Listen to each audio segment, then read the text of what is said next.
Hello students, welcome back to our channel CG foundation. तो आज हम स्टार्ट कर रहे हैं एक और नया चैप्टर जिसका नाम है लाइफ प्रोसेस। तुम्हें पीछे देख के पता चल रहा होगा स्क्रीन पर कि लाइफ प्रोसेस है, तो लाइफ प्रोसेस स्टार्ट कर रहे हैं। सिर्फ 2 चैप्टर्स रह गए हैं, उसके बाद हमारा क्लास 10 का सिलेबस खत्म हो जाएगा, कंप्लीट हो जाएगा। आफ्टर दैट हम PYQs करेंगे। PYQ की बहुत सारी वीडियोस आने वाली हैं, उसके लिए भी स्टे ट्यून रहना। बट आज हम स्टार्ट करेंगे क्या, लाइफ प्रोसेस। बहुत ज्यादा क्रूशियल इंपॉर्टेंट चैप्टर है। इसमें क्वेश्चंस रिपीट भी होते हैं और मोल्ड होकर भी आते हैं। हर साल क्वेश्चन आता है, मोल्ड होके आएगा या एक पर्टिकुलर टॉपिक से कोई क्वेश्चन रिपीट होकर आएगा। थोड़ा सा लेंथी चैप्टर है एज कम्पेयर टू अभी तक हमने जितने चैप्टर्स किए हैं। बायोलॉजी का सबसे लेंथी चैप्टर यही है और यही लगेगा भी तुम्हें।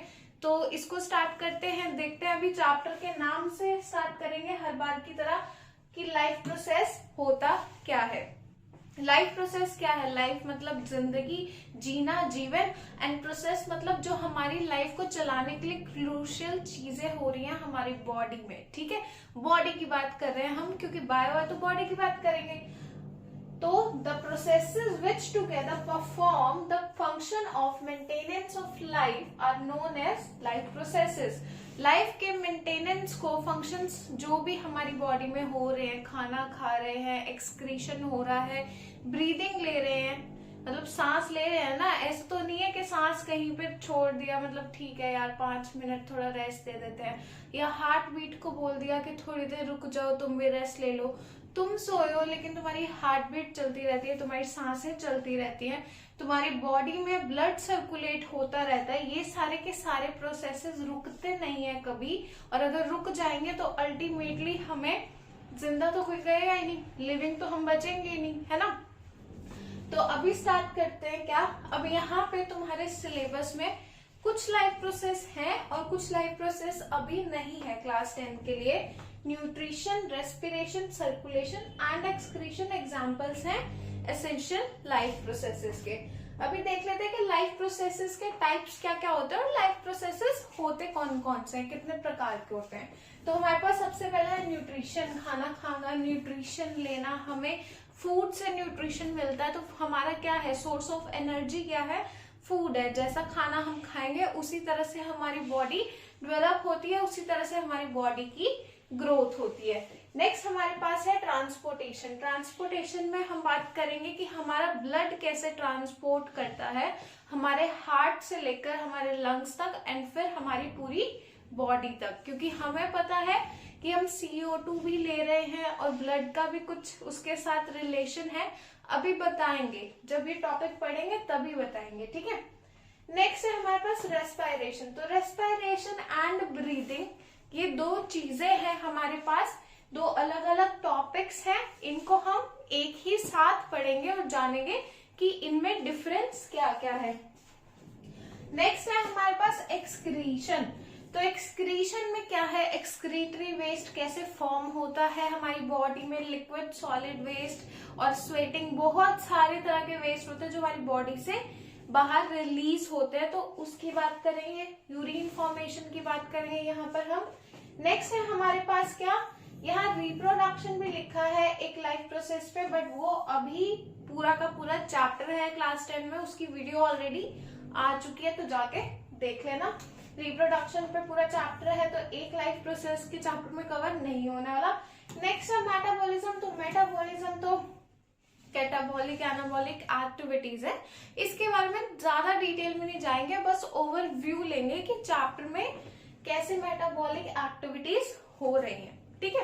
तो ये सारे के सारे 1 2 3 4, ये 4 के 4 लाइफ प्रोसेस अभी तुम्हारे चैप्टर में, तुम्हारे सिलेबस में है, और इन्हीं चारों के बारे में हम आज पढ़ने वाले हैं, ठीक है। तो सबसे पहला हमारे पास लाइफ प्रोसेस आता है न्यूट्रिशन। बेसिकली न्यूट्रिशन क्या है, नाम से पता चल रहा है, खाना खा रहे हैं, क्यों खा रहे हैं, क्या रीजन है खाना खाने का। ऑब्वियसली एनर्जी चाहिए, ताकत चाहिए।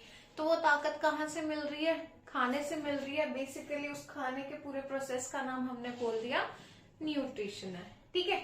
अब न्यूट्रिशन का जो प्रोसेस है उसको हम कैसे डिफाइन करेंगे? The process of acquiring food that is needed for nourishment and sustenance of organism is called nutrition. यानी कि खाना खाने की वजह से जो हमारी बॉडी को नरिशमेंट मिलता है, लाइफ को प्रोसेस के चलाने में, सस्टेनेबिलिटी में हमें काम आता है, वो क्या है? हमारा सारा प्रोसेस न्यूट्रिशन है। ठीक है।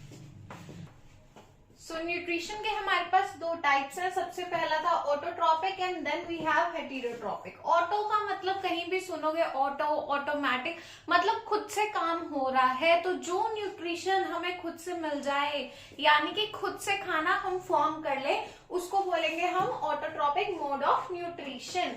अब हाँ जी बेटा जी, अगर ऑटोट्रॉपिक मोड ऑफ न्यूट्रिशन की बात करें तो वो किस में होता है?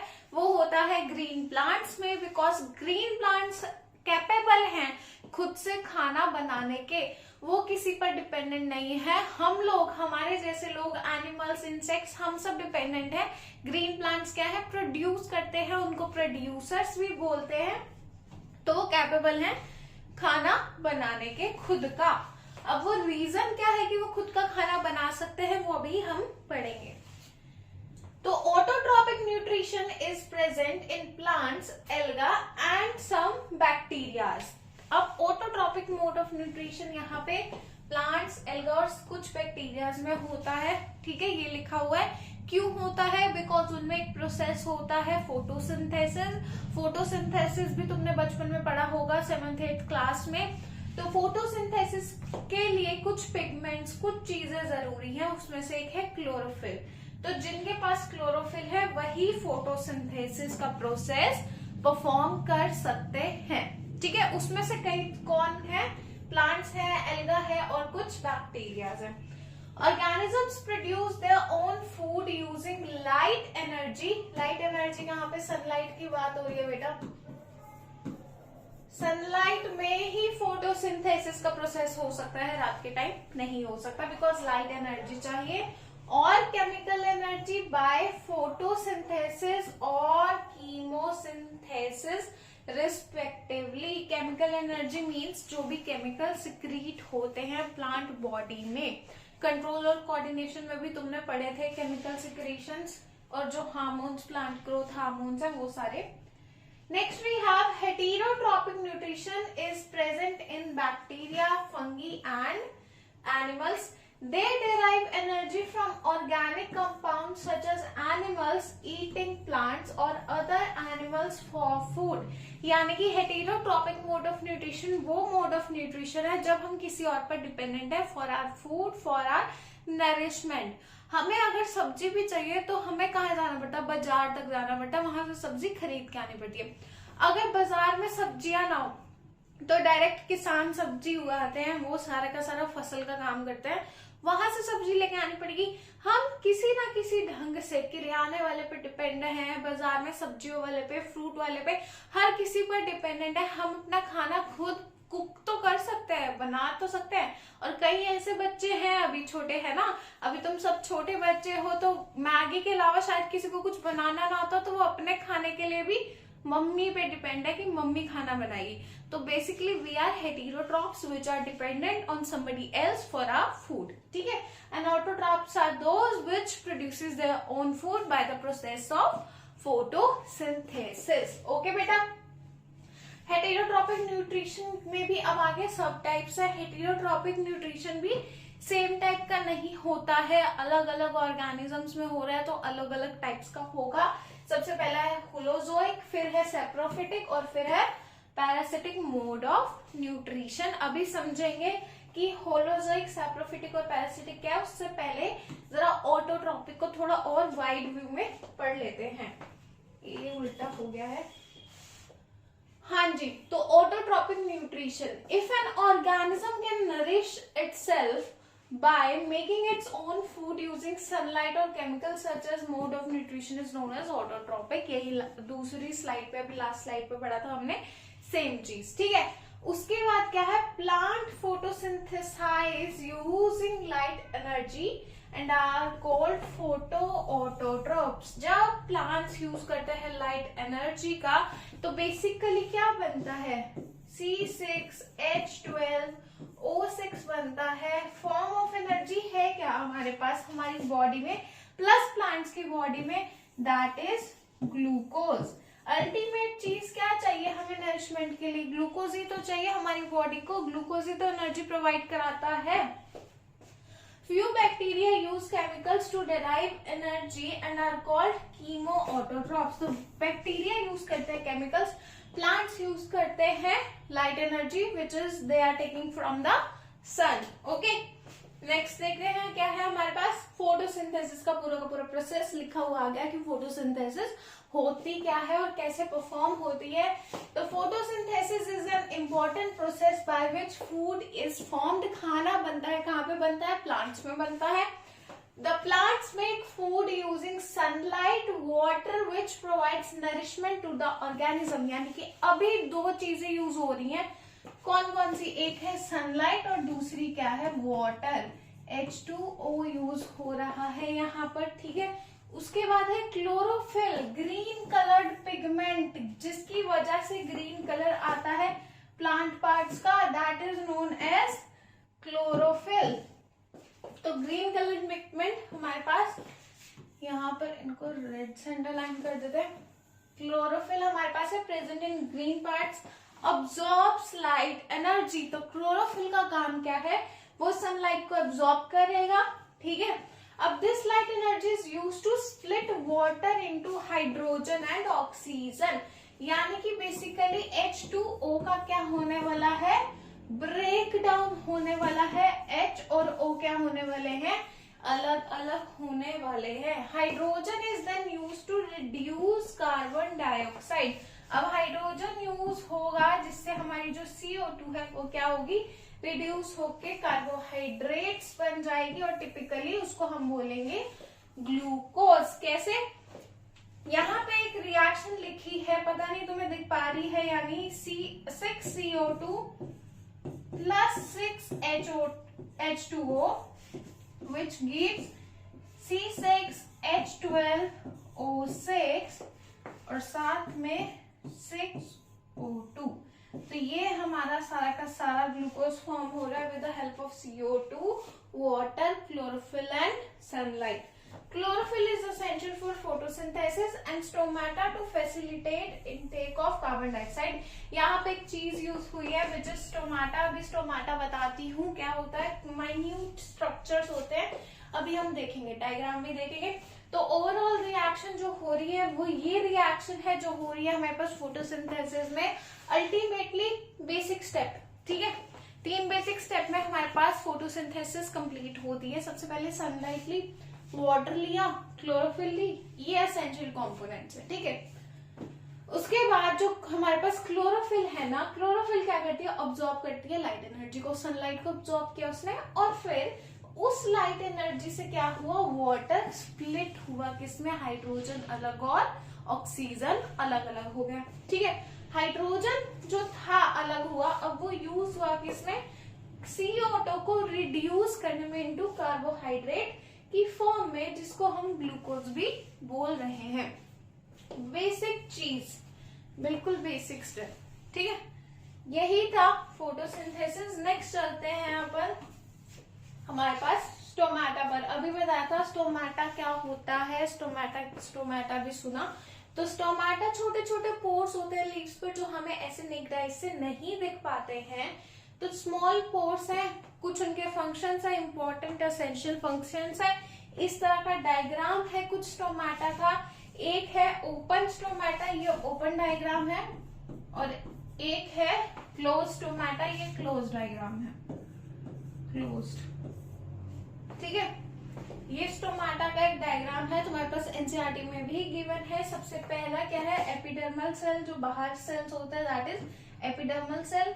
फिर यहाँ पे जब तुम मिन्यूट सेल्स देख रहे हो वो है गार्ड सेल्स। गार्ड सेल्स का मतलब है जो ये ओपनिंग और क्लोजिंग है ना, उसको क्या कर रहे हैं, गार्ड कर रहे हैं। माइन्यूट पोर्स है ना ये, उसमें बीच का मिडिल पार्ट जो है अभी ये ओपन हुआ दिख रहा है, यहाँ पर क्लोज है स्लिट वाला पार्ट, दैट इज स्ट्रोमा।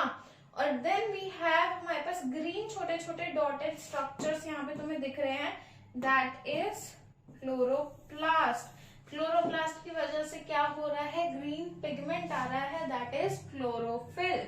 और फिर है साथ में एक हमारे पास बड़े बड़े जो हमारे पास यहाँ पे सर्कुलर स्ट्रक्चर्स है, that is known as nucleus. यही स्ट्रक्चर है, ओपन में ऐसा ओपन हो जाएगा, क्लोज में स्लिट टाइप तुम्हें दिखेगा, क्लोज हुआ हुआ, ठीक है।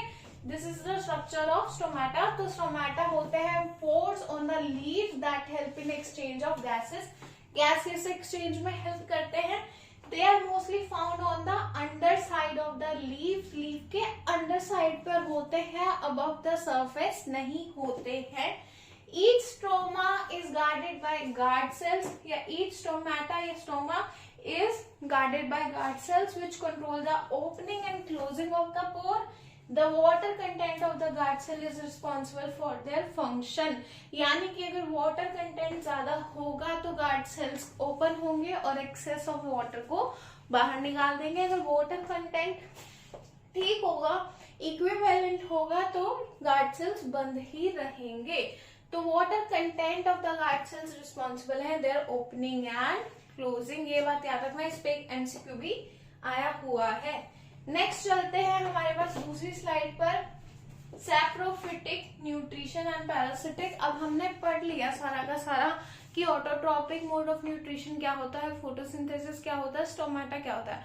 अब हम आते हैं हेटेरोट्रॉपिक मोड ऑफ न्यूट्रिशन पे। तो हमने पढ़ा कि किसी से खाना, आप किसी पे डिपेंडेंट हो अपने खाने के लिए बेसिकली, तो उसके मोड ऑफ न्यूट्रिशन पे सैप्रोफिटिक न्यूट्रिशन, पैरासिटिक, प्लस एक होलोजोइक भी है। होलोजोइक में सबसे पहले बता देती हूँ, होलोजोइक में हम क्या करते हैं, मोड ऑफ न्यूट्रिशन पूरा का पूरा एक ऑर्गेनिज्म खा लेते हैं, ठीक है, पूरा का एज अ होल फूड खाते हैं। तो वो माइन्यूट, जैसे हमारे पास अमोइबा है, अमोइबा है ना हमारे पास, तो अमोइबा में होती है हमारे पास होलोजोइक मोड ऑफ न्यूट्रिशन। अभी पढ़ेंगे, अभी आएगा। तो होलोजोइक मतलब जो फूड है वो पूरा का पूरा उसकी बॉडी एज अ होल खा सकते हैं, या उस पर पूरे के पूरे खाने पे डिपेंडेंट है, ठीक है।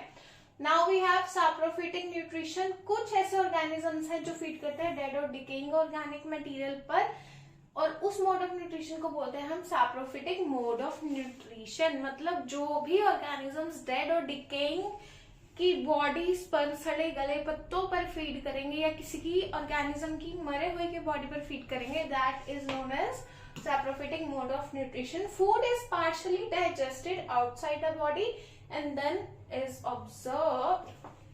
Example है fungi. Fungi क्या होती है, saprophytes होती हैं, ठीक है। Next we have parasitic. तो parasitic भी फीडिंग का ही प्रोसेस है न्यूट्रिशन का, बट किसी लिविंग पर फीड करते हैं। सैप्रोफाइट्स डेड और डिकेइंग पर फीड करते हैं, लेकिन पैरासिटिक मोड ऑफ न्यूट्रिशन किसी लिविंग पर फीड करता है, किसी जिंदा इंसान पर फीड करता है। तो feed at the expense of another organism and in turn cause harm. तो उस दूसरे इंसान पर जिस पर फीड करा उसके लिए हार्मफुल है। This mode of nutrition is known as parasitic mode of nutrition. These parasites live on the body or in the body of a host organism and derive the nutrients directly from the body of the host. जैसे कि जुएं, मैं example दे रही हूँ, जुएं कि जुएं sir पे अगर हो जाए किसी के, तो उसका घर भी वही है, उस बच्चा बच्ची के बाल, ठीक है, वहां से न्यूट्रिशन भी ले रही है और प्लस उसको हार्म भी कर रही है, क्योंकि उसका खून पी रही हैं, उसको इचिंग हो रही है, उसकी स्कैल्प खराब कर रही हैं। तो that is parasitic mode of nutrition. Example है हमारे पास लीच। तो लीच एक एक्टो पैरासाइट है। एक्टो मीन्स बाहर, बाहर, आउटर, तो बॉडी के बाहर होती है लीच, बॉडी के बाहर, ठीक है। और एस्केरिक्स एक एग्जाम्पल है एंडो पैरासाइट का, ये बॉडी के अंदर भी हो सकते हैं, बॉडी के बाहर भी। तो इनर, तो अगर बॉडी के अंदर कोई पैरासाइट चला गया है हमारे पास, तो दैट इज एंडोपैरासाइट। बॉडी के बाहर जो हमारे पास पैरासाइट है दैट इज एक्टोपैरासाइट। अब कसकटा एक बेल है, दैट इज पैरासिटिक प्लांट, जो दूसरे प्लांट पर लिपट जाती है और उसका सारा का सारा न्यूट्रिशन, सारा सेल सैप को सक कर लेती है, और अल्टीमेटली जिस प्लांट में कसकटा बेल है बेसिकली, ऐसे बेल होती है ना, मनी प्लांट देखा होगा, तो ऐसे बेल है और अगर कसकटा लिपट गई ऐसे किसी और प्लांट पर तो वो प्लांट डेड ही हो जाता है। नेक्स्ट देखते हैं हमारे पास क्या है। अब next we have nutrition in amoeba. तो nutrition in amoeba is an example of holozoic mode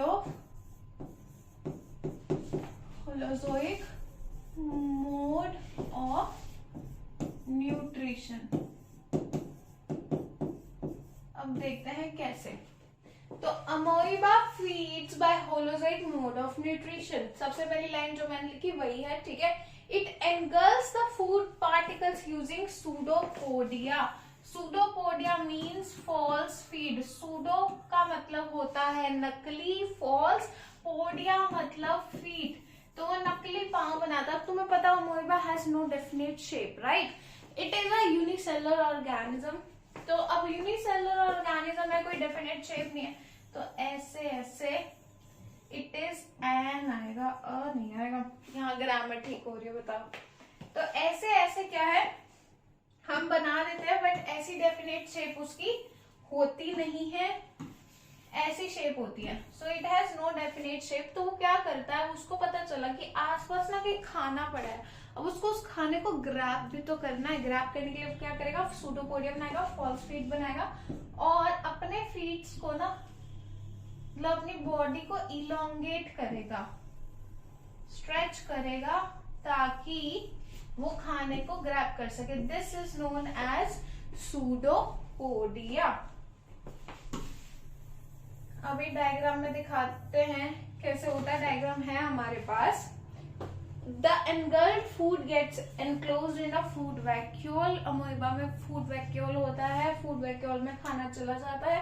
As the food vacuole passes through the cytoplasm, digestion, absorption and assimilation takes place। यानी कि फूड वैक्यूल तक जाते जाते digestion हो जाता है, absorption हो जाता है और एसिमिलेशन हो जाता है किसका, खाने का। When the food vacuole opens outside to the, मतलब अब आउटसाइड अगर ओपन हुई फूड वैक्यूल तो क्या होगा, इजेशन हो जाएगा, जो भी अनडाइजेस्टेड फूड है वो कहाँ से एक्सक्रीट आउट हो जाएगा। सेम उसी प्रोसेस से। डायग्राम देखते हैं। सबसे पहली चीज ये फूड, ये अमोइबा, ठीक है, अमीबा अमोइबा। अब उसने क्या किया, शार्पन करने स्टार्ट किया, इलोंगेट करने स्टार्ट किया अपने बॉडी को। अब इलोंगेट किया और पूरे खाने को ऐसे सूडोपोडिया से, फॉल्स फीड से क्या कर लिया, ट्रैप करने की कोशिश करी। अब हमारे पास न्यूक्लियस भी है, वैक्यूल भी, अब ट्रैप हो गया, खाना आ गया। अब क्या है, डाइजेशन स्टार्ट हो गई। अब जो खाना जितना चाहिए था, अब्जॉर्प्शन भी हो रही है, अब्जॉर्ब भी होगा, एसिमिलेट भी होगा खाना, एंड अल्टीमेटली थोड़े बहुत पार्टिकल्स क्या है, सेम जिस प्रोसेस से खाना अमोइबा ने अंदर अपनी बॉडी के स्टोर किया था, उसी तरह से वो क्या कर देगा, एक्सक्रीट आउट कर देगा, इजेशन कर देगा। So this is what, this is nutrition in amoeba. और बहुत बार इसका डायग्राम आया हुआ है, तो तैयारी कर लेना इसकी अच्छे से, एक बार ड्रॉ करके, एक दो बार तीन बार ड्रॉ करके देख लेना। एटलीस्ट डायग्राम्स में मार्क्स नहीं कटने चाहिए, वो बहुत ज्यादा शर्मनाक हो जाएगा अगर डायग्राम्स में मार्क्स कटेंगे तो। मैं हर बार इधर आ जाती हूँ। Next we have nutrition in human beings. अभी तक बात कर रहे थे सैप्रोफिटिक, पैरासिटिक, हमारे पास एनिमल्स की, अमीबा की, amoeba which is unicellular organism, ठीक है। तो अब बात करते हैं ह्यूमन बींग्स की कि अल्टीमेटली हमारी बॉडी के अंदर कैसे डाइजेशन का प्रोसेस होता है। अभी इसको स्टार्ट करते हैं, ठीक है। सो न्यूट्रिशन इन ह्यूमन बींग्स में हमारे पास क्या है, हमें पता है कि ह्यूमंस क्या होते हैं, ओमनिवोरस होते हैं। अब हमारे पास जो न्यूट्रिशन है उसमें भी हमारे पास अलग अलग टाइप्स आते हैं। हर्बीवोर्स हो गए, ओमनिवोर्स और कार्निवोर्स। हर्बीवोर्स जो हमारे पास क्या है, घास फूस खाते हैं, हर्ब्स खाते हैं बेसिकली। फिर उसके बाद आते हैं कार्निवोर्स। कार्निवोर्स जो मीट फ्लेश ही खाते हैं, कोई हर्ब्स नहीं खाते। ह्यूमन बींग्स होते हैं ओमनिवोर्स जो फ्लेश भी खाते हैं, सब्जी फ्रूट सब कुछ खाते हैं, ठीक है, चिकन। तो मिक्स है हम, इसलिए हमको कहते हैं omnivores. They can eat plant based food as well as animal based food. Being more complex, human beings have a very complicated nutrition system, which is हमारा पूरा का पूरा digestive system। अभी पढ़ेंगे उसके बारे में। Digestive system has an alimentary canal and associated digestive glands which together perform the function of nourishment to the body. There are 5 stages. तो 5 stages है। सबसे पहला इंजेशन। इंजेशन इज खाना का इनटेक, फूड का इनटेक, ठीक है। डाइजेशन, डाइजेशन ब्रेक डाउन होना खाने का, एंड आफ्टर दैट उसका डाइजेस्ट होना। अब्जॉर्प्शन, बॉडी कैसे अब्जॉर्ब करेगी, अब जो इतना खा रहे हैं उसको अब्जॉर्ब भी तो करना है, तभी तो एनर्जी मिलेगी। एसिमिलेट होना मतलब अब छांट छटाई हो जाएगी, जो चाहिए बॉडी को सिर्फ वही बॉडी में रहेगा, जो नहीं चाहिए वो बॉडी से बाहर। And then we have egestion. Egestion is basically excretion of the waste, जो हमारी बॉडी को नहीं चाहिए। अब देखते हैं हमारे पास ये पूरा का पूरा एक डायग्राम है सुंदर सा, जो हमारे ह्यूमन डाइजेस्टिव सिस्टम का है। It is taken from NCERT. NCERT में यही डायग्राम है सेम। स्टार्ट होता है हमारे पास, अगर डाइजेशन की बात करूं तो टंग, माउथ यहाँ पे है, तो माउथ से स्टार्ट होता है। खाना खाओगे ना, खाना खा माउथ है, माउथ के पास हमारे पास क्या है, टीथ है, ठीक है। एंड देन वी हैव हमारी पूरी पूरी एलिमेंट्री कैनाल स्टार्ट होती है कहां से, माउथ से स्टार्ट होती है और खत्म होती है एनस पर, ठीक है। एनल पर खत्म होती है हमारे पास। फिर माउथ है, उसके बाद ईसोफेगस है। ईसोफेगस ओ से स्टार्ट होता है, बोलते ईसोफेगस है, स्टार्ट ये होता है ओ से, ठीक है। नेक्स्ट वी हैव स्टमक, हमारे पास लीवर है, गॉल ब्लैडर है, स्मॉल एंड लार्ज इंटेस्टाइन्स है, पेनक्रियाज है। अभी पूरा का पूरा हमारा सुंदर सा एक क्या है, डाइजेस्टिव सिस्टम है। अब हम इसके फंक्शंस देखते हैं कि पर्टिकुलर पार्ट क्या क्या फंक्शंस परफॉर्म कर रहा है और कैसे हमारा खाना क्या हो रहा है, डाइजेस्ट हो रहा है हमारी बॉडी में। सबसे पहला एलिमेंट्री कैनाल। एलिमेंट्री कैनाल में मैंने अभी बता दिया कि हमारे पास क्या है, ये स्टार्ट होती है हमारे पास माउथ से, माउथ टू एनस, पूरी की पूरी हमारी क्या है, एलिमेंट्री कैनाल है। Next we have mouth. तो माउथ हमारे पास क्या है, माउथ में टीथ है प्लस स्लाइवरी ग्लैंड्स है। थूक होती है ना मुंह में, दैट इज स्लाइवा, उसको स्लाइवा कहते हैं। और स्लाइवा सिक्रीट कैसे होता है, अच्छा सा खाना देख लिया, मस्त खुशबू आ रही है, मुंह में पानी आ जाता है, वो स्लाइवा होता है। स्लाइवा कैसे सिक्रीट होता है, किससे सिक्रीट होता है, स्लाइवरी ग्लैंड से, ठीक है। And secretes saliva. और टीथ में भी हमारे पास वी हैव 4 तरह के दांत होते हैं हमारे पास, incisors, canines, molars and premolars, जिसको बोलते हैं ना जाड़ है। और फिर थोड़ी उससे पहले वाले टीथ हैं वो प्रीमोलर्स, एंड देन हमारे पास है इंसाइजर्स, ऐसे टीथ्स, एंड कैनाइन्स है हमारे पास शार्प टीथ्स, ठीक है। तो हमारे पास 4 तरह के दांत हैं जो खाने को ब्रेक डाउन करने के लिए हम यूज करते हैं।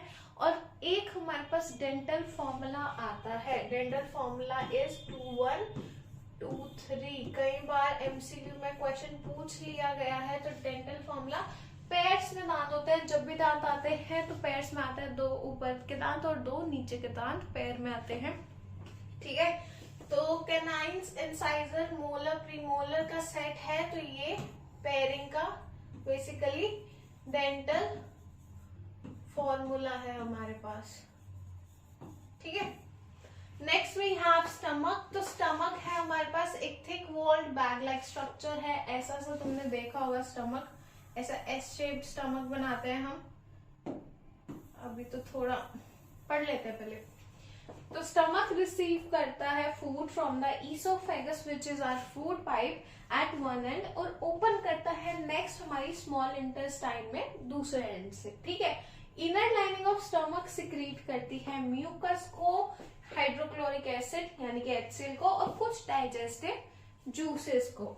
उसके बाद है food is churned into a semi solid mass. हमने खाना खाया, दांतों ने खाने को और ज्यादा ब्रेक डाउन किया, और हमारे पेट में HCl होता है। HCl is a strong acid जो टर्न कर देता है सॉलिड जो फूड था उसको और ज्यादा सिंपलर फॉर्म में, छोटे छोटे और पीसीज में। Food is churned into a small solid mass in the stomach and is called chyme, और चाइम भी बोलते हैं कई लोग। तो काइम क्या है, जब खाने को बिल्कुल आप एक बॉल की मूवमेंट, बॉल की फॉर्म में बना देते हो, छोटे छोटे मास में कन्वर्ट कर देते हो। Next we have enzymes present in gastric juice, break down the food. उसके बाद है हमारे पास hydrochloric acid helps in the partial digestion of proteins and also kills harmful bacteria. अगर पेट में बैक्टीरिया आ गए तो उसको भी खत्म करने का काम किसका है, HCl का। अब ये रोल ऑफ HCl अलग से पढ़ेंगे, ठीक है, क्वेश्चन आया हुआ है बहुत बार रिपीट होके, तो वो अलग से ही पढ़ेंगे। Mucus secreted by the wall of stomach resist the action of HCl on itself. मतलब अगर स्टमक में खाना नहीं गया काफी टाइम तक तो खाने की डाइजेशन नहीं होगी, प्रोटीन का ब्रेकडाउन, ये सारी चीजें तो होंगी नहीं, तो खुद का स्टमक का वॉल ना खराब हो जाए, इसलिए म्यूकस सिक्रीट होती है। Next we have small intestine और लार्ज इंटेस्टाइन। स्मॉल इंटेस्टाइन में हमारे पास होती है कंप्लीट डाइजेशन प्लस ऑब्जॉर्प्शन। कहां पर होती है, स्मॉल इंटेस्टाइन पर, ठीक है। और लार्ज इंटेस्टाइन पर फिर हमारे पास एसिमिलेशन होना स्टार्ट हो जाती है, शुरुआत हो जाती है।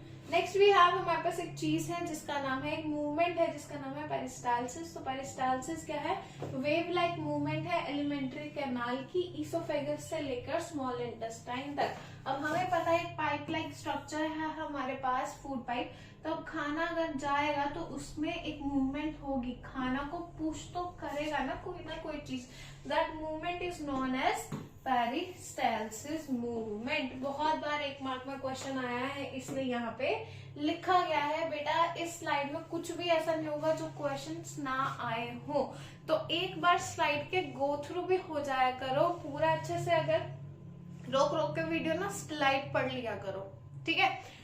उसके बाद क्या है, muscles present in the wall of alimentary canal are responsible for peristalsis, ठीक है। This movement helps to push the food through the alimentary canal. Next we have digestive glands. अब मैंने अभी बात करी थी डाइजेस्टिव ग्लैंड्स होते हैं, तो several digestive glands produce digestive juices that help in the digestion of food, ठीक है। अब सबसे पहला था हमारे पास माउथ में salivary glands, then we have gastric glands, liver है, गॉल ब्लैडर है, पैनक्रियास है, ये सारे के सारे डाइजेस्टिव जूसेस को सिक्रीट करते हैं, इसलिए ये हमने डाइजेस्टिव ग्लैंड्स में काउंट किए हैं। सलाइवरी ग्लैंड सिक्रीट करता है सलाइवा, जो इनिशिएट करता है डाइजेशन को माउथ में। किसके डाइजेशन को, स्टार्च के डाइजेशन को, ठीक है। तो स्टार्च का डाइजेशन हमारे माउथ में ही स्टार्ट हो जाता है with the action of saliva. Next we have gastric glands present in the wall of stomach which secrete hydrochloric acid and enzyme pepsin. Pepsin helps to digest protein. Okay बेटा जी, वहां पे starch carbohydrates था, यहाँ पे protein है।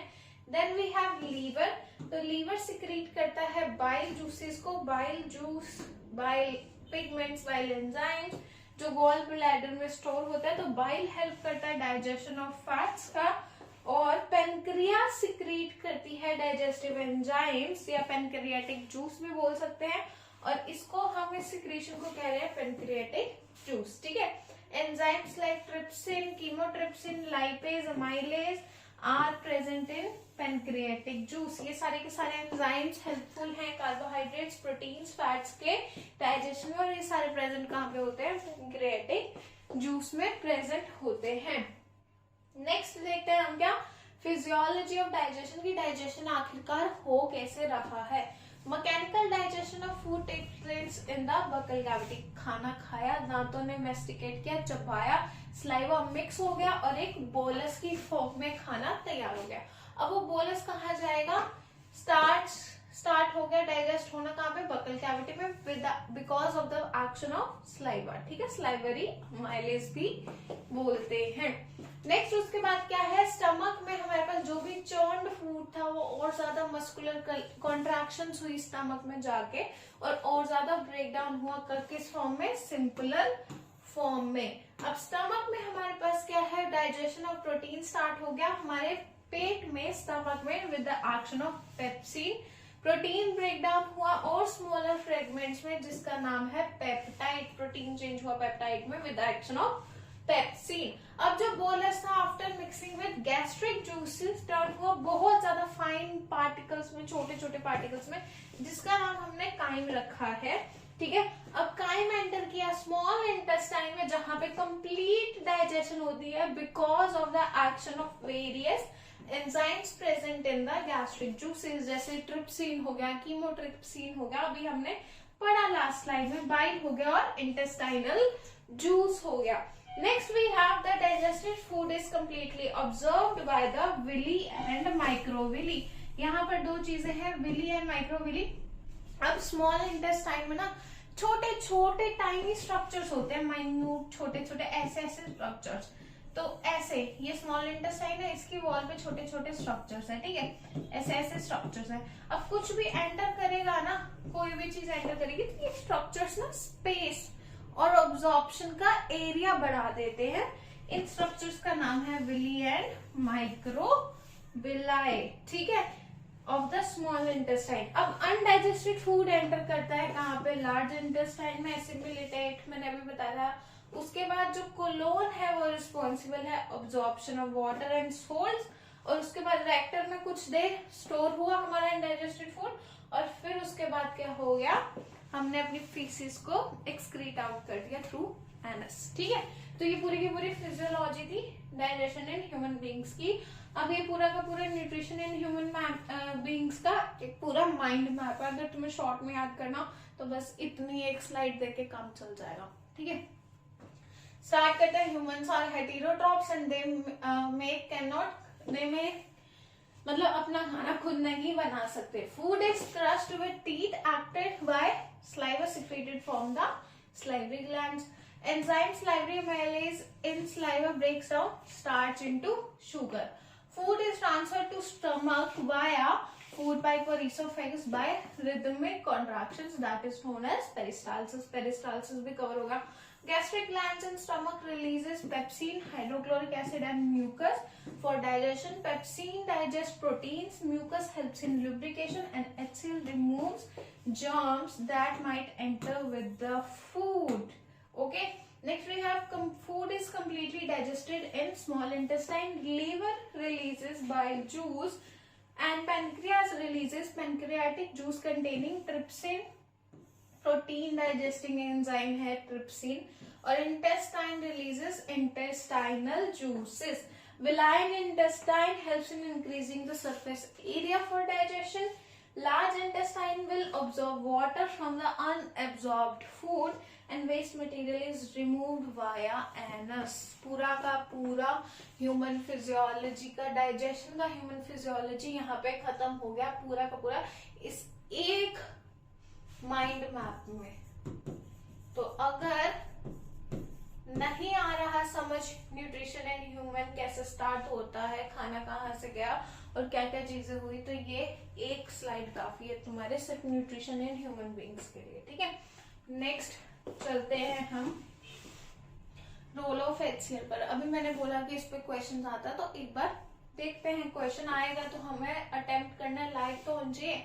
Hydrochloric acid in the stomach is secreted by gastric glands present in its wall. ठीक है, gastric glands से secrete होता है। अब pH of gastric acid is usually between 1.5 to 3.5, मतलब highly acidic in nature। अब ये कुछ फंक्शंस है, कन्वर्ट करता है इनएक्टिव पेप्सिनोजेन को और प्रोरेनिन को into active pepsin and rennin. Pepsin से प्रोटीन डाइजेस्ट होते हैं, रेनिन से भी हमारे पास प्रोटीन कार्ब्स का काम हो रहा है। Provides an acidic medium for protein digestion. ठीक है, किल करता है बैक्टीरिया को जो भी खाने के साथ आया होता है ताकि इन्फेक्शन ना हो सके। प्रिवेंट करता है putrefaction of food in the stomach, यानी कि खाना पेट में ही ना अटका रह जाए, उससे भी प्रिवेंशन करता है, उसको इतना ब्रेक डाउन करके उसको डाइजेस्ट करने में हेल्प करता है। नेक्स्ट वी हैव हमारा दूसरा प्रोसेस जिसका नाम है रेस्पिरेशन। अभी तक हमने क्या पढ़ा, पूरा का पूरा डाइजेशन, न्यूट्रिशन कंप्लीट कर लिया। एंड सेकंड प्रोसेस है रेस्पिरेशन। मैंने बोला था ये चैप्टर थोड़ा लेंथी हो जाएगा, मुझे पता है थोड़ा लेंथी लग रहा होगा, बट बोरिंग नहीं है। एक बार समझ लो काम चल जाएगा, बार बार तुम्हें लर्न करने की जरूरत नहीं पड़ेगी, इतना इजी तो है ये चैप्टर। ठीक है, अभी स्टार्ट करते हैं respiration. Starting with respiration we have two things. सबसे पहली चीज है breathing and then we have respiration. ठीक है, सांस लेना को हम कह देते कि रेस्पिरेशन है, वो नहीं है रेस्पिरेशन, वो ब्रीदिंग है, नॉर्मल ब्रीदिंग। हम ऑक्सीजन ले रहे हैं, CO2 रिलीज कर रहे हैं, वो ब्रीदिंग है। ठीक है, रेस्पिरेशन थोड़ा सा और ब्रॉड डीप जानना पड़ेगा कि रेस्पिरेशन होता क्या है। Respiration broadly means exchange of gases. मतलब अगर कोई रेस्पिरेशन सुन ले तो ब्रॉडली तो ये कहते हैं ना कि हाँ सांस अंदर बाहर लेना है, इस एक्सचेंज ऑफ गैसेस को ही हम क्या कह रहे हैं, respiration, which is not true. Animals and plants have different means of exchange of gases. अब प्लांट्स के पास डिफरेंट वेज हैं, जैसे कि हमने अभी पढ़ के आए हैं कि स्टोमेटा से एक्सचेंज ऑफ गैसेस होता है। हमारे पास छोटे छोटे पोर्स नहीं एक्सचेंज ऑफ गैसेस करने के लिए, वी हैव नोज। ठीक है, हमारे पास नाक है ना, उसके बाद हमारा पूरा एक रेस्पिरेटरी सिस्टम है। अभी हम पढ़ेंगे हमारे रेस्पिरेटरी सिस्टम में और क्या क्या चीजें होती हैं। Next we have at a cellular level, respiration means burning of food at the for generating the energy needed for other life processes. तो बेसिकली रेस्पिरेशन का मतलब यही होता है एक्चुअल में कि जो हमने अब खाना खाया, न्यूट्रिशन मिल गया, खाना खा लिया, हो गया, ठीक है, खत्म। अब उस खाने का क्या, उससे जो एनर्जी मिल रही है वो जनरेट कैसे होगी, बॉडी के हर पार्ट तक कैसे पहुंचेगी। तो उस चीज को जो डाइजेस्टेड फूड है उससे एनर्जी को जनरेट करने का काम है रेस्पिरेशन। एंड रेस्पिरेशन में हमारे पास ब्रीदिंग भी आती है, और ब्रीदिंग है basically exchange of gases. Breathing is a physical process but respiration is a chemical process. ये सेलुलर लेवल पे होता है, सेल्स के लेवल पे होता है, इसलिए इसको हम सेलुलर रेस्पिरेशन भी बोलते हैं। इन द प्रेजेंस और एब्सेंस ऑफ ऑक्सीजन दोनों में हो जाएगा, but breathing absence of oxygen में नहीं हो पाएगी। ठीक है, तो ये रेस्पिरेशन और ब्रीदिंग का मेजर डिफरेंस है। और ब्रीदिंग और रेस्पिरेशन पे भी दो दो पॉइंट्स लिखने के लिए क्वेश्चन आ जाता है, तो डिफरेंस अच्छे से कर रहे हैं ना, हर बार में यही आ जाती। चलिए नेक्स्ट पढ़ते हैं। It is controlled by enzymes and energy is released from the breakdown of organic substances. ये सब छोड़ दो ऊपर की लाइन। अभी क्या हमारे पास दो टाइप्स है हमारे पास रेस्पिरेशन के। सबसे पहला aerobic and then we have anaerobic respiration. Aerobic respiration में क्या होता है, बेसिकली ये हो रहा है in the presence of oxygen, मतलब यहाँ पे ऑक्सीजन की हमको है जरूरत। एनारोबिक में जरूरत नहीं है या कमी भी होगी तो भी ऑक्सीजन की चलेगा। ठीक है, oxidation of food materials by oxygen, मतलब जो भी फूड मटेरियल है उसको ऑक्सीडेशन कराना। प्रोड्यूस होती है 36 ATP। ठीक है, steps followed in a cellular respiration. First step क्या है, बेसिकली ग्लूकोज को ब्रेक डाउन करना, और ब्रेक डाउन करके जो 6 कार्बन की चेन थी उसको चेंज करना into pyruvate which is 3 carbon की चेन। ठीक है, इन साइटोप्लाज्म, साइटोप्लाज्म में होती है ये सारी की सारी रिएक्शन। ठीक है, सेकेंड स्टेप है पायरुवेट को ब्रेक डाउन करना टू CO2 एंड वाटर, और ये टेक्स प्लेस होती है कहाँ पे, माइटोकॉन्ड्रिया में, जहां पे बेसिकली एनर्जी प्रोड्यूस होती है। Then we have anaerobic respiration. यहाँ पे या तो लैक ऑफ O2 या फिर एब्सेंस ऑफ O2। ठीक है, या तो लैक ऑफ O2 हो सकती है या फिर एब्सेंस ऑफ O2 हो सकती है। It is the oxidation of nutrients without using up the molecular oxygen. It gives 2 ATPs, यानी कि 2 ATP मॉलिक्यूल मिलेंगे, और यहाँ पे जब हम एरोबिक की बात करेंगे तो 36 ATP मॉलिक्यूल मिलेंगे। फर्स्ट स्टेप है glycolysis in cytoplasm. Glycolysis cycle अभी छोड़ दो, 10th का नहीं है टॉपिक। +1 में जाओगे ना, मेडिकल ले लोगे अगर, तो अच्छे से प्लांट फिजियो में पढ़ लेना। अभी ग्लाइकोलाइसिस पे क्यों अपना टाइम वेस्ट कर रहे हो। ठीक है, अब ये जो सारा का सारा लिखा है वो तुम्हारी बुक में ना कुछ ऐसा बना हुआ है। ठीक है, breakdown of glucose by various pathways, and this topic is really highly important. बहुत बार आया हुआ है कि डिफरेंट पाथवेज बता दो ग्लूकोज के ब्रेकडाउन के। तो डिफरेंट पाथवेज क्या है हमारे पास, ग्लूकोज है, ठीक है। 6 कार्बन चेन कैसे, C6H12O6, यानी कि 6 कार्बन की चेन है। साइटोप्लाज्म की बात करूं तो चेंज हो गई किसमें, 3 कार्बन की चेन में, और जिसको हम पायरोवेट कहते हैं 3 कार्बन की चेन को, और एनर्जी में। अब बात करूं अगर मैं एब्सेंस ऑफ ऑक्सीजन की, मतलब ऑक्सीजन है ही नहीं, ईस्ट की बात हो रही है यहाँ पे, तो क्या बनेगा, इथेनॉल बनेगी, ठीक है, साथ में CO2 बनेगी और एनर्जी रिलीज होगी, ठीक है। Ethanol is a 2 carbon molecule. अगर लैक ऑफ ऑक्सीजन है, जैसे कि मसल सेल्स में बहुत ज्यादा कोई जिम शिम कर रहा हो तो लैक ऑफ ऑक्सीजन होती है ना, पंप होने लग जाती है मसल्स, क्योंकि वहां पे मसल्स में अभी जितनी ऑक्सीजन चाहिए वो पहुंच नहीं रही होती, तभी लैक ऑफ ऑक्सीजन। तो लैक्टिक एसिड प्रोड्यूस होता है मसल्स में, तभी क्रैम्प्स आते हैं, दर्द पड़ते हैं, बिकॉज लैक ऑफ ऑक्सीजन, ठीक है, और एनर्जी प्रोड्यूस होगी। Next we have in the presence of oxygen, और ये हो रहा है कहां पर, माइटोकॉन्ड्रिया में। तो carbon dioxide, water and energy बन रही है, ठीक है। तो ये पूरा का पूरा जो तुम्हारे पास है ना ब्रेकडाउन ऑफ ग्लूकोज, बहुत बार आया हुआ है पेपर में, अच्छे से पढ़ लेना इसको। Next we have respiration in human beings. अब ह्यूमन बींग्स में रेस्पिरेशन कैसे होता है, हमें पता है हम नाक से सांस लेते हैं, हमारे पास लंग्स होते हैं, 2 लंग्स है ना हमारे पास। तो रेस्पिरेटरी सिस्टम है, मोर कॉम्प्लेक्स है, breathing, exchange of gases, cellular respiration, सब कुछ इकट्ठा हो रहा है, ठीक है। अब क्या है, वेल डिफाइंड रेस्पिरेटरी सिस्टम है। अब रेस्पिरेटरी सिस्टम में सबसे पहला क्या है, इनहेलेशन ऑफ ऑक्सीजन, यानी कि ऑक्सीजन को इनहेल करेंगे और एक्सहेल करेंगे CO2 को रिलीज करेंगे। The gases exchange takes place in the lungs है हमारे पास, ठीक है। और oxygen is supplied to the cells, सारे के सारे बॉडी के सेल्स को, और cellular respiration takes place in each and every cell. अभी देखते हैं डायग्राम इसका भी है हमारे पास, हाँ जी। तो this is the human respiratory system. We have nasal cavity से, नोज से स्टार्ट है, नोस्ट्रिल्स हमारे जो होल्स हैं नोज में, that is nostrils, nasal cavity है, फिर एपिग्लोटिस, लेरिंग, फेरिंग, ये रहा trachea, primary bronchioles, pleural cavity. यहाँ पे हमारे पास है 2 लंग्स के नीचे एक प्यारा सा डायाफ्राम, ठीक है। और लेफ्ट जो लंग है ना वो थोड़ा सा बड़ा होता है as compare to, right lung थोड़ा सा बड़ा होता है as compare to left lung, because यहाँ पे मिडल में तुम्हारे पास हार्ट भी आता है ना, तो हार्ट को भी थोड़ी जगह चाहिए होती है, इसलिए, ठीक है। अब बेसिक फिजियोलॉजी इसकी भी देख लेते हैं। सांस लिया यहाँ से, और यहाँ पे माइन्यूट स्ट्रक्चर्स भी होते हैं जिनका नाम है एल्वियोली। एल्वियोलीज बैग लाइक स्ट्रक्चर है, बैलून लाइक स्ट्रक्चर, और जब भी सांस हम लेंगे तो ये बैलून की तरह पंप हो जाएंगे, फूल जाएंगे, ठीक है। अभी देखते हैं इसकी फिजियोलॉजी भी पढ़ेंगे कैसे होता है। अरे ये तो ट्रांसपोर्टेशन आ गया, इसकी फिजियोलॉजी नहीं आई। चलो तो अभी इसकी फिजियोलॉजी देखते हैं, अभी यही देख लेते हैं। सांस लिया हमने, ठीक है, सांस लिया, उसके बाद क्या हुआ, एल्वियोलीज तक क्या गया हमारे पास, एल्वियोली फुली, ठीक है।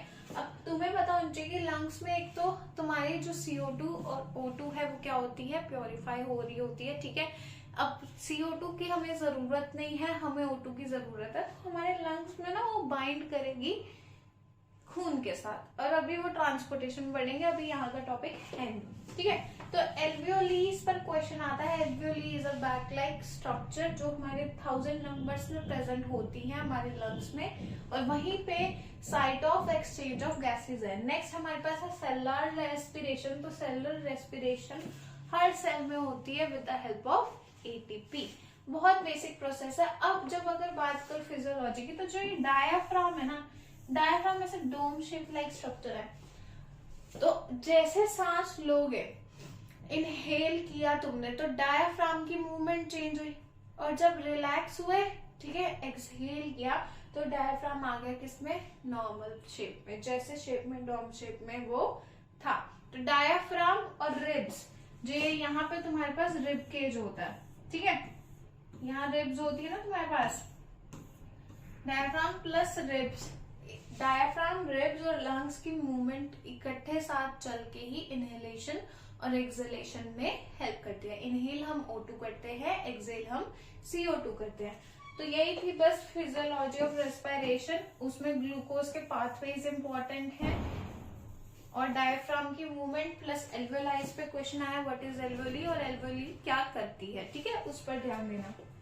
नेक्स्ट हमारे पास क्या है, रेस्पिरेशन इन प्लांट्स। ह्यूमंस का खत्म हो गया है, तो रेस्पिरेशन इन प्लांट्स की बात करें तो एनिमल्स और ह्यूमंस के पास तो ठीक है, हमारे पास एक अच्छा रेस्पिरेटरी सिस्टम है, लेकिन प्लांट्स के पास कोई रेस्पिरेटरी सिस्टम नहीं होता। अभी हमने पढ़ा स्टोमेटा से वो एक्सचेंज ऑफ गैसेस कर लेते हैं, ठीक है। तो they have stomata present in leaves, और लेंटिसेल्स होते हैं हमारे पास जो प्रेजेंट होते हैं स्टेम्स पर, वो भी छोटे छोटे पोर्स भी होते हैं, which are involved in the exchange of gases. Compared to animals, plants के roots, stem और leaves में क्या होता है, रेस्पायर करते हैं बहुत ज्यादा कम रेट पर। हम बहुत ज्यादा हाई रेट पर रोज रेस्पायर करते हैं, ब्रीथ करते हैं, एक्सचेंज ऑफ गैसेस परफॉर्म करते हैं, बट रेस्पिरेशन जो प्लांट्स में हो रहा है वो बहुत बेसिक लेवल का है और प्लस उसका रेट भी क्या है, स्लो है। तो रेस्पिरेशन छोटा सा टॉपिक है, यही खत्म है। रेस्पिरेटरी सिस्टम हो गया, रेस्पिरेशन इन ह्यूमन बींग्स हो गया, रेस्पिरेशन इन प्लांट्स हो गया। नेक्स्ट टॉपिक है हमारे पास ट्रांसपोर्टेशन। तो थर्ड टॉपिक है इस चैप्टर का ट्रांसपोर्टेशन। अब अगर मैं बात करूं ट्रांसपोर्टेशन की, तो ट्रांसपोर्ट का मतलब क्या होता है, एक जगह से दूसरी जगह किसी भी चीज को लेके जाना, ठीक है। तो ट्रांसपोर्टेशन में हमारे पास है transportation in blood. Basically blood ही पूरी बॉडी में ट्रांसपोर्ट हो रहा है और साथ साथ CO2 और O2 भी। हर टॉपिक पिछले टॉपिक से रिलेटेड है, जैसे रेस्पिरेशन न्यूट्रिशन से रिलेटेड था, फूड से ही एनर्जी बनेगी, तो रेस्पिरेशन में बन रही थी। अब हमारे पास जो रेस्पिरेशन में CO2 O2 का एक्सचेंज हो रहा था वो अब काम आएगा कहाँ पर, हमारे पास ट्रांसपोर्टेशन में, ठीक है। तो हर टॉपिक रिलेटेड है। Transportation in human beings is done by circulatory system. एक स्पेसिफिक सिस्टम है हमारे पास यहाँ भी, जिसको हम कह रहे हैं सर्कुलेटरी सिस्टम, जो कंसिस्ट करता है mainly blood vessels and heart को, दिल को, ठीक है। It is responsible for the supply of oxygen and nutrients and removal of CO2। अभी बताया जैसे मैंने, जो भी एक्सक्रीटरी वेस्ट है हमारे पास, ठीक है, it also helps to fight in infections. अब ये है हमारे पास जो रियल हार्ट होता है। हाँ ऐसा भी होता है, but this is the real heart जो हमारे पास है, पूरे का पूरा डायग्राम, ठीक है। अब हार्ट क्या है पहले पढ़ लेते हैं। Heart is a muscular organ which is located near chest, slightly towards the left in thoracic region, ठीक है। अभी थोरैसिक रीजन कौन सा है, जहां पर हमारे पास लंग्स होते हैं, ठीक है।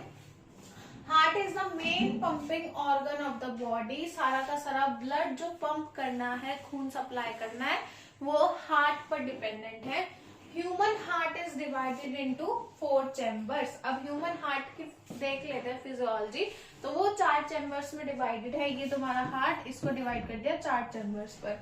बट अब इस हार्ट से ट्रांसफर होके यहाँ पर आ जाओ, ये देख लो, तो ये 4 चैम्बर्स है तुम्हारे पास, ये डिवीजन है यहाँ पे, ठीक है। ये राइट एट्रियम, लेफ्ट एट्रियम, तो 4 चैम्बर्स किस में डिवाइडेड है, एट्रियम में और वेंट्रिकल्स में, ठीक है।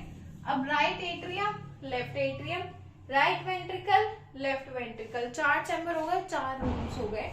देन वी हैव, हमारे पास क्या है, अपर 2 चैम्बर्स आर कॉल्ड एट्रिया और atrium, whereas the lower 2 chambers are called ventricles, ठीक है। अब ये चीज देखो एक बार, हार्ट का ना स्ट्रक्चर देख लो, ठीक है। ये हार्ट है, यहाँ पे हमारे पास 4 चैम्बर है, left atrium, right ventricle, left ventricle. यहाँ पर साथ में हमारे पास क्या है, बीच में कुछ वॉल्स है, इस तरह की तुम्हें दिख रही होंगी। दिस इज ट्राइकस्पिड वॉल्व, जो राइट साइड पर होती है, और लेफ्ट साइड पर होती है मिट्रल वॉल्व, या फिर इसको हम बोलते हैं बायकस्पिड वॉल्व। वॉल्व का मतलब क्या है कि ये हमारे पास ब्लड क्या करता है, सर्कुलेट होता है।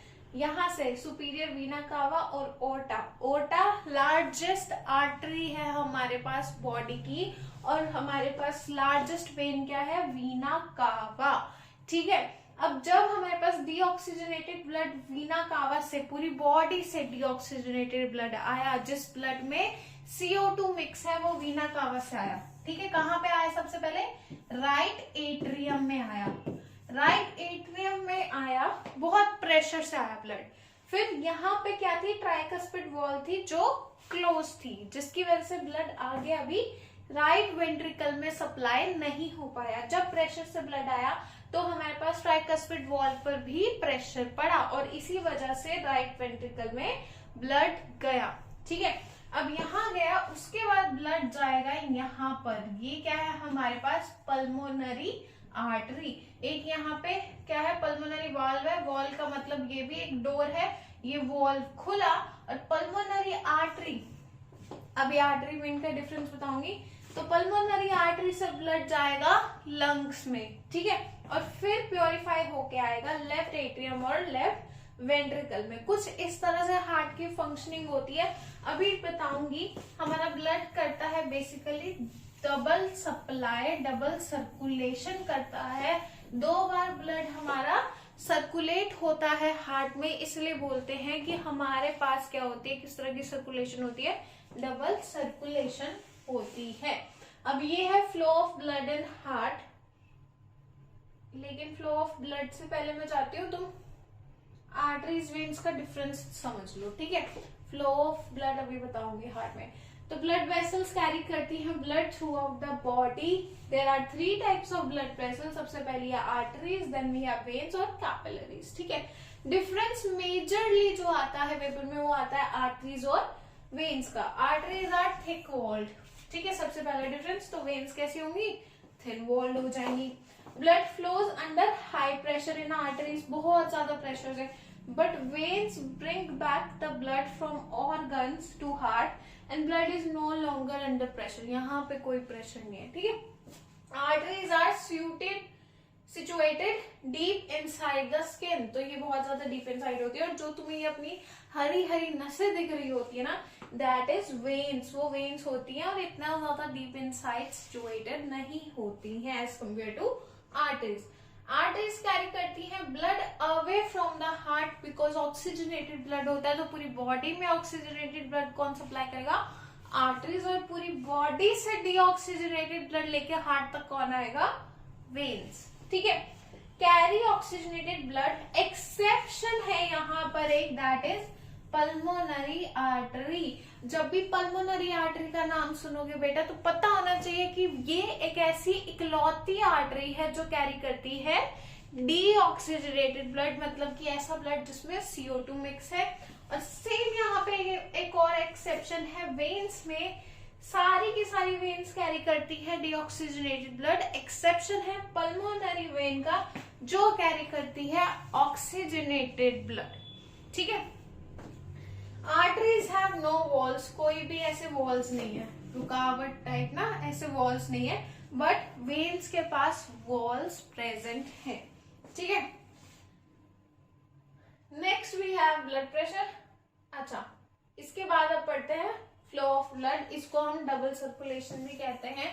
डबल सर्कुलेशन इसलिए कह रहे हैं बिकॉज लंग्स में भी जाएगा अभी ब्लड और फिर हार्ट में दोबारा आएगा। ठीक है, तो ये एक बॉक्स की तरह बनाया, right atrium, right ventricle, left atrium, left ventricle. ठीक है, और लंग्स बना दिए। अब बॉडी ऑर्गन से वीना कावा मैंने बताया था लेके आती है सारा का सारा डीऑक्सीजनेटेड ब्लड राइट एट्रियम पे, और यहाँ पे थी हमारे पास ट्राइकस्पिड वॉल।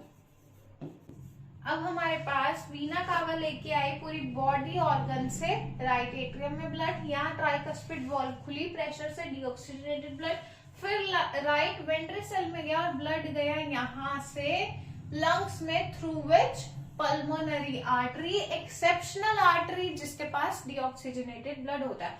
लंग्स में जाके क्या होता है, एल्वियोलाई याद है, एल्वियोलाई में अब क्या होता है, जो डीऑक्सीजनेटेड ब्लड होता है वो क्या करता है, एक्सचेंज होता है वहां पे हीमोग्लोबिन के साथ अब जुड़ेगी सिर्फ ऑक्सीजन और बनाएगी ऑक्सी हीमोग्लोबिन।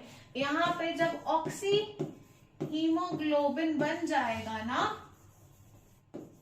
हीमोग्लोबिन के साथ कंबाइन होती है ऑक्सीजन, हीमोग्लोबिन बन जाएगा ऑक्सी हीमोग्लोबिन, तब वो पल्मोनरी वेन से आएगी कहां पर, लेफ्ट एट्रियम पर। और लेफ्ट एट्रियम के पास थी यहाँ पे एक और वॉल्व जिसका नाम था मिट्रल वॉल्व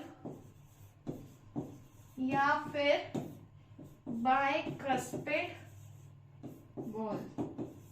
अब ये खुली प्रेशर से, और यहाँ पे लेफ्ट वेंट्रिकल में गया हमारा ऑक्सीजनेटेड ब्लड, और मेन आर्टरी जो ओर्टा है, लार्जेस्ट आर्टरी, उसने सप्लाई किया पूरे के पूरे बॉडी ऑर्गन्स को हमारा ऑक्सीजनेटेड ब्लड। और इसी तरह से ये साइकिल चलती रहती है। तो ये एक ब्लड फ्लो है, बेसिकली डबल सर्कुलेशन है कि कैसे डबल सर्कुलेशन परफॉर्म होता है ह्यूमन बींग्स में। ठीक है, आई होप तुम्हें इतना तो समझ आ गया होगा।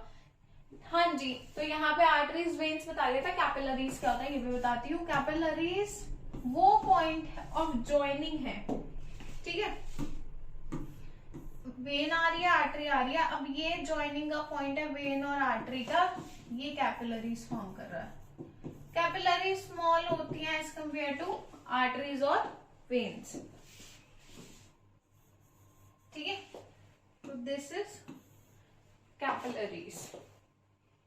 Next we have blood pressure. अब हमें पता है कि ब्लड फ्लो कर रहा है आर्टरीज वेन्स में, तो एक प्रेशर के साथ फ्लो कर रहा होगा। तो pressure exerted by the blood when it flows through the blood vessels is known as blood pressure. Normal चीज, नाम से पता चल रहा है, अच्छे से डिफाइन कर लेंगे, ठीक है। अब दो डिफरेंट वेरिएंट्स होते हैं, एक होता है सिस्टोलिक और एक होता है diastolic. It is related to heart, systolic and diastolic. तो व्हाट इज सिस्टोलिक? सिस्टोलिक और डायस्टोलिक क्या होता है? जब हमारे पास heart is filling with blood is called diastolic. जब हमारे पास प्रेशर से हार्ट में ब्लड आ रहा है और वो फिल हो रहा है, दैट इज डायस्टोलिक प्रेशर, ठीक है।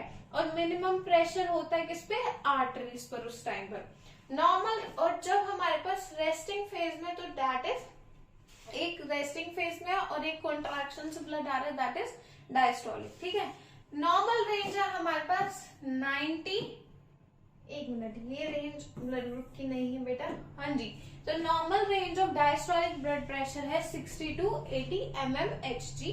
अब जो प्रेशर एक्सर्ट हो रहा है वॉल्स ऑफ आर्टरीज पर जब heart is pumping the blood is called systolic pressure. जब प्रेशर एक्सर्ट हो रहा है वॉल्स ऑफ आर्टरीज पर जब हार्ट फिल हो रहा है, और जब प्रेशर एक्सर्ट हो रहा है जब हार्ट पंप कर रहा है, ठीक है। यहाँ रेस्ट पे है और यहाँ पे कॉन्ट्रैक्शन पे है, तो that is systolic pressure. Maximum pressure जो अप्लाई होता है, तो अगर रेंज बताऊं तो एक की 90 है और एक की 120 है। तो अब अगर ब्लड प्रेशर की रेंज बोलूं तो it is 90 120 normal blood pressure की रेंज। एमसीक्यू बहुत बार आया हुआ है, ये बात याद रखना।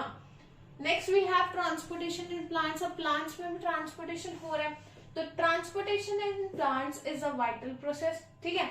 अब ट्रांसपोर्टेशन दो चीजों की हो रही है, एक फूड की और वाटर की, ठीक है। अब उसमें हमारे पास दो एलिमेंट्स आते हैं, सबसे पहला है xylem and then we have phloem, ठीक है।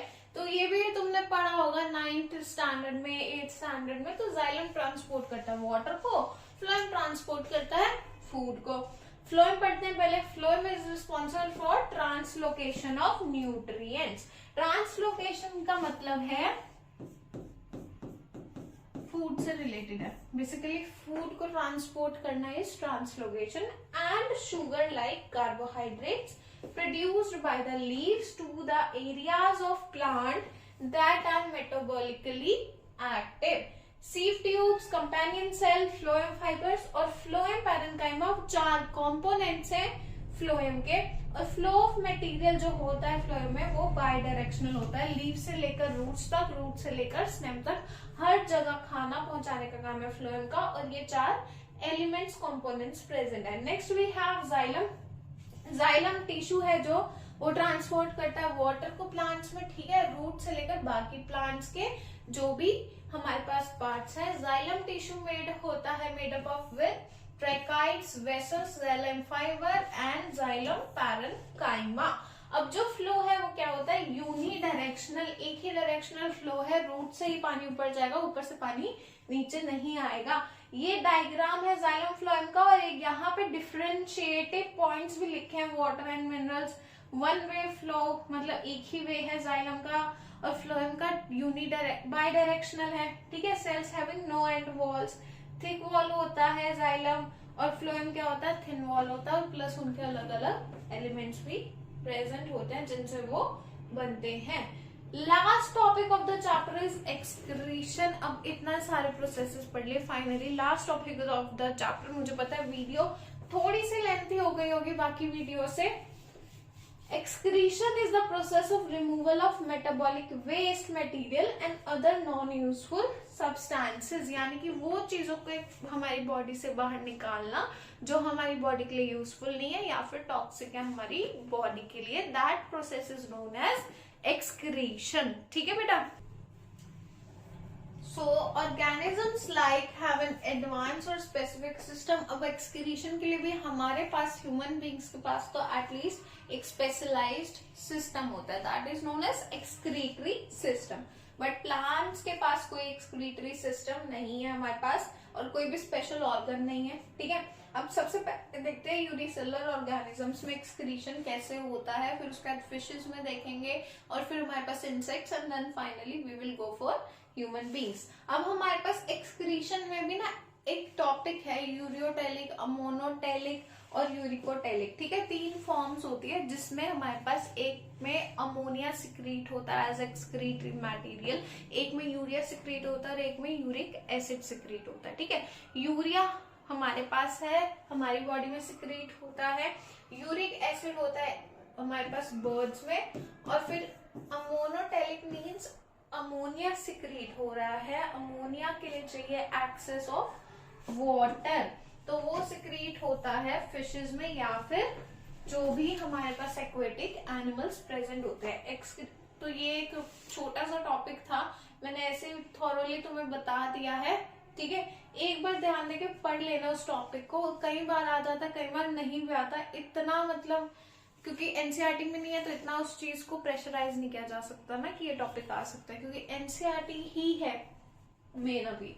Excretion in unicellular organisms। Unicellular organisms such as amoeba, bacteria, waste product, simple remove कर लेते हैं जनरल बॉडी सरफेस से। Unicellular organism like amoeba, paramecium, वो एक्सक्रीट करते हैं एक्सेस थ्रू जो भी उनके पास वैक्यूल्स प्रेजेंट होते हैं, ठीक है।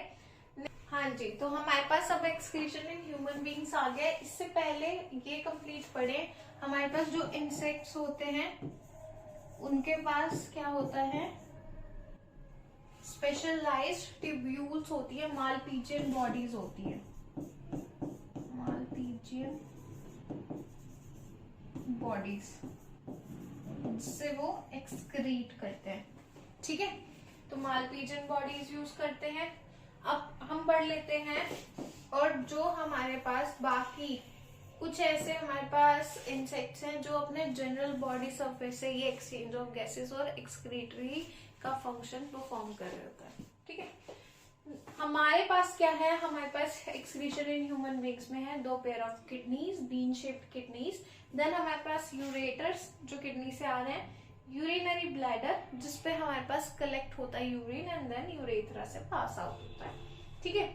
अब किडनीज परफॉर्म करती है crucial function like filtering waste material, medications, toxic substance, सबके सब चीजों को फिल्टरेशन का काम किडनी में चल रहा है, ठीक है। उसके बाद क्या है, रेगुलेशन ऑफ ऑस्मोलैरिटी, यानी कि हमारी बॉडी में वाटर कंटेंट कितना है।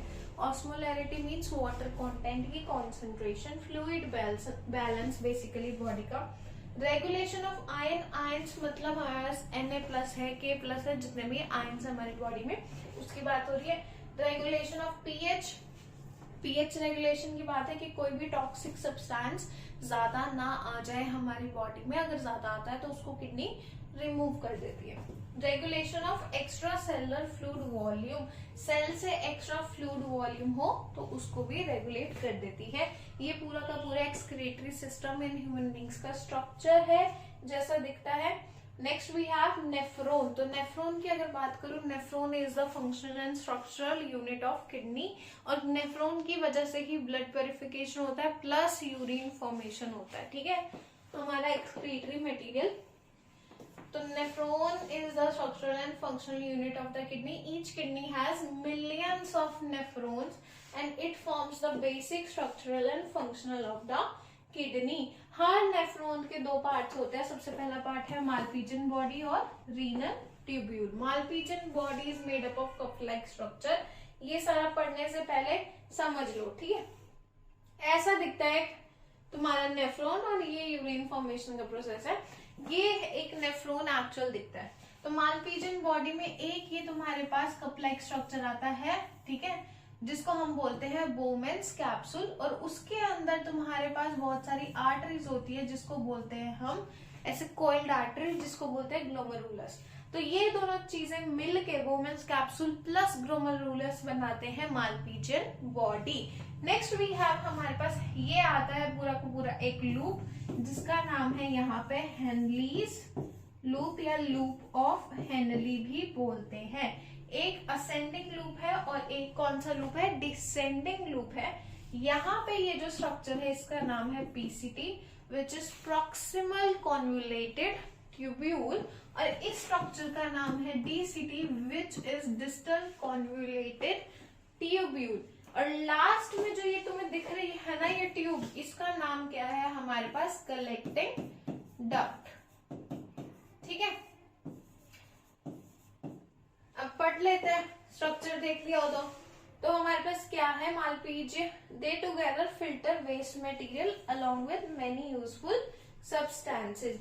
जो रीनल ट्यूब्यूल है उसमें पीसीटी है, proximal convoluted tube, loop of Henle है, डिस्टल कॉन्वुलेटेड ट्यूब्यूल है। तीन चीजें, ये रीजन्स ऑब्जॉर्ब करते हैं useful substances into the blood, ठीक है, और जो रिमेनिंग है उसको फिल्टर करते हैं किसमें, यूरिन में। ठीक है, आउटपुट जो आता है नेफ्रॉन्स का उसको हम बोलते हैं क्या, यूरिन। अब ये भी देख लेते हैं कि यूरिन कैसे फॉर्म होता है।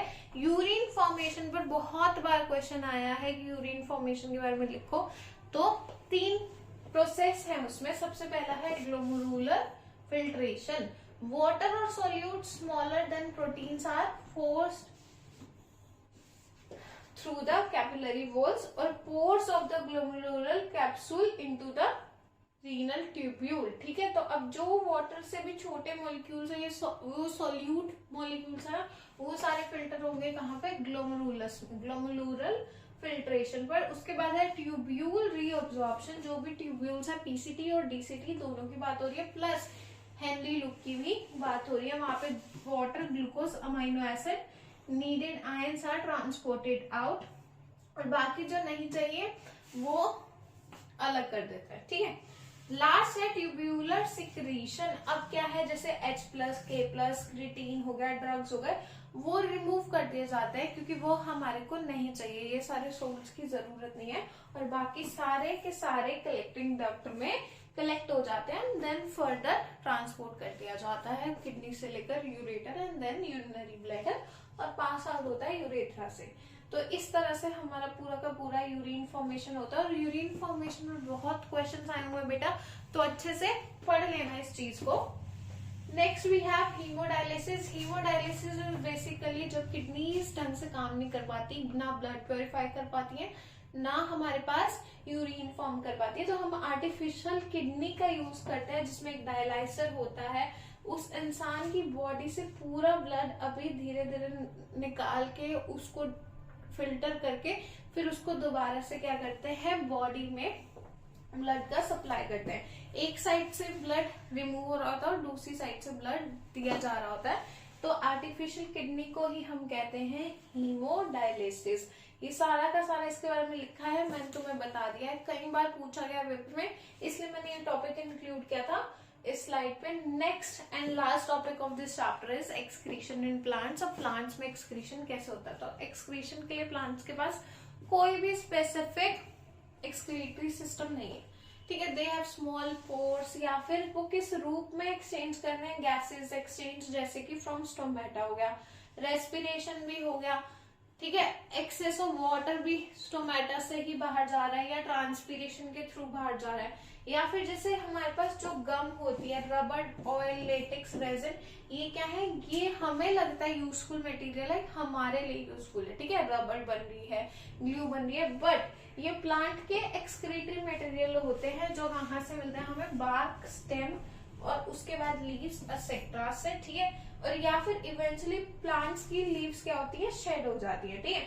उसके बाद क्या है, एक्सक्रीटरी प्रोडक्ट्स में ऑयल भी आते हैं हमारे पास, जो ये ऑयल्स हैं हमारे पास, ये भी क्या है, एक्सक्रीटरी प्रोडक्ट है प्लांट्स का, जो हमारे लिए यूजफुल है बट बेसिकली एक्सक्रीटरी प्रोडक्ट है। तो यहाँ पे कुछ तुमने देखा होगा, ये चीड़ के पेड़ के ये ग्लू सिक्रीट हो रही है, यहाँ पे ये रबर कलेक्ट हो रही है, ये ट्रांसपिरेशन है, यहाँ पे वाटर ड्रॉपलेट्स दिख रही होंगी ना तुम्हें, वाटर ड्रॉपलेट्स। तो इसी तरह से प्लांट क्या करता है, एक्सक्रीट आउट करता है अपना सारा का सारा मटेरियल। तो यहाँ पे चैप्टर होता है फाइनली समाप्त। इजी सा चैप्टर है, बस थोड़ा थियोरेटिकल ज्यादा है। आराम से चैप्टर की वीडियो देखना, फिर एनसीईआरटी को रीड करना और फिर इन टेक्स्ट और बैक एक्सरसाइज के क्वेश्चंस परफॉर्म करना। अच्छे से चैप्टर हो जाएगा इजिली, कोई दिक्कत की बात नहीं है। थियोरेटिकल ज्यादा है, थोड़ा सा लेंथी हो गया, समझ आ रहा है मुझे, बट पढ़ाई तो करनी है ना, बोर्ड्स भी देने हैं। तो all the best for your exams, जो भी दिसंबर एग्जाम्स आ रहे हैं, तैयारी लगे रहो, करते रहो, कोशिश करोगे तभी रिजल्ट निकलेगा। एंड थैंक्स फॉर वॉचिंग, और वीडियो को लाइक कर देना, शेयर कर देना, कमेंट कर देना, प्लस चैनल को सब्सक्राइब भी कर देना।